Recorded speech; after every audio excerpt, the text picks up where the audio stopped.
Hello, I'm Father Joe Roesch of the Marian Fathers of the Immaculate Conception. Thank you for joining us as we continue with our year-long journey reading the diary of St. Maria Faustina Kowalska from beginning to end.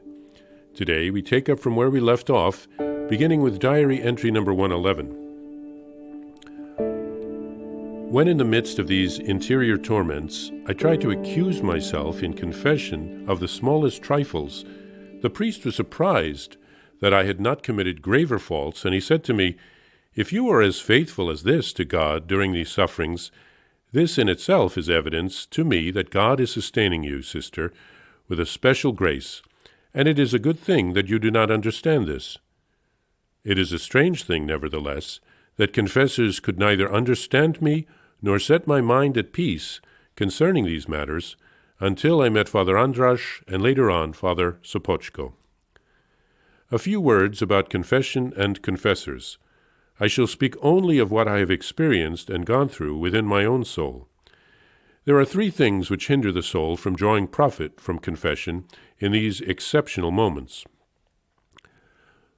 The first thing, when the confessor has little knowledge of extraordinary ways and shows surprise in a soul, if a soul discloses to him the great mysteries worked in it by God. Such surprise frightens a sensitive soul, and it notices that the confessor hesitates to give his opinion.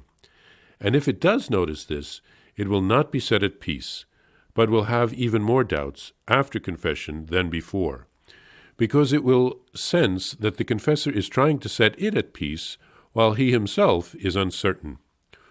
Or else, as has happened to me, a confessor, unable to penetrate some of the soul's mysteries, refuses to hear the confession, showing a certain fear when the soul approaches the confessional. How can a soul in this state obtain peace in the confessional when it has become so oversensitive to every word of the priest? In my opinion, at times of such special trials sent by God to a soul, the priest, if he does not understand the soul, should direct it to some other experienced and well-instructed confessor. Or else he himself should seek light in order to give the soul what it needs, instead of downrightly denying it confession. For in this way he is exposing the soul to a great danger, and more than one soul may well leave the road along which God wanted it to journey. This is a matter of great importance, for I have experienced it myself. I myself began to waver, despite special gifts from God, and even though God himself reassured me, I have nevertheless always wanted to have the Church's seal as well. The second thing, the confessor does not allow the soul to express itself frankly and shows impatience. The soul then falls silent and does not say everything it has to say, and by this profits nothing. It profits even less when the confessor, without really knowing the soul, proceeds to put it to the test. Instead of helping the soul, he does it harm. The soul is aware that the confessor does not know it, because he did not allow it to lay itself open fully as regards both its graces and its misery. And so the test is ill-adapted.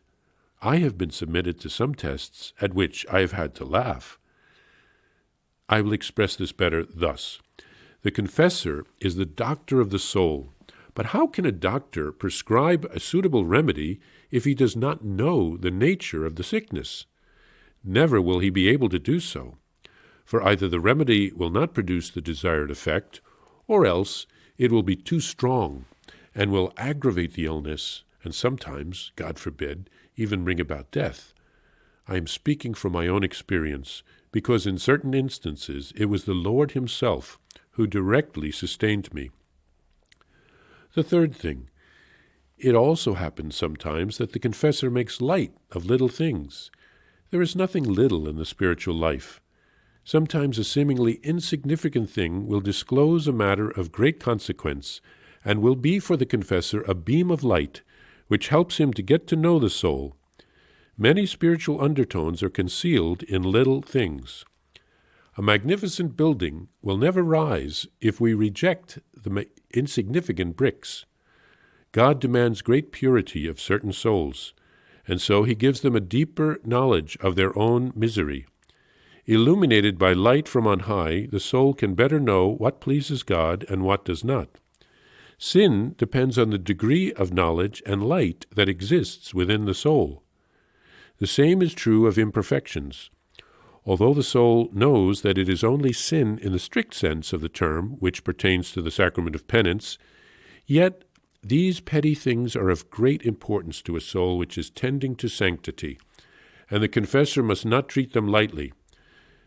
The patience and kindness of the confessor open the way to the innermost secrets of the soul. The soul, unconsciously as it were, reveals its abysmal depth and feels stronger and more resistant. It fights with greater courage and tries to do things better because it knows it must give an account of them. In this section, St. Faustina speaks about her experience of the sacrament of confession with different confessors. As a victim soul and as a mystic, she received many special graces from God, all of which needed to be discerned. It would not have been easy to be her confessor. I remember reading about the confessor St. Catherine Labouré when she was having the miraculous medal apparitions. Her confessor was very cautious, not wanting to be fooled by some of the miraculous things that were happening in her heart. But he was so cautious that eventually Our Lady had to send a message to him through St. Catherine so that God's will would eventually be done. What St. Faustina writes in this section is very helpful for priests who hear confessions. How the priest reacts to what the person says is very important, because souls can be sensitive, even if they are not confessing anything extraordinary like St. Faustina. One priest wouldn't hear her confession, and this can be hurtful. Pray for all priests that we can all grow in holiness, and that we will be ready for any type of confession. Also, she speaks of allowing the person to express him or herself frankly without showing impatience, so that the confessor can know the actual situation. As she says, the doctor has to know what the illness is. The last advice is to not make light of little things. Often people coming to confession, as she says, know that certain small things are not sins, strictly speaking, but as the person seeks to grow in the spiritual life, it helps sometimes to mention these little things that he or she is trying to avoid. Now, if it's a person who suffers from scruples, mentioning every little thing is probably not helpful. St. Faustina's advice can also be helpful for those who go to confession, and it can also be an encouragement to us to go more regularly.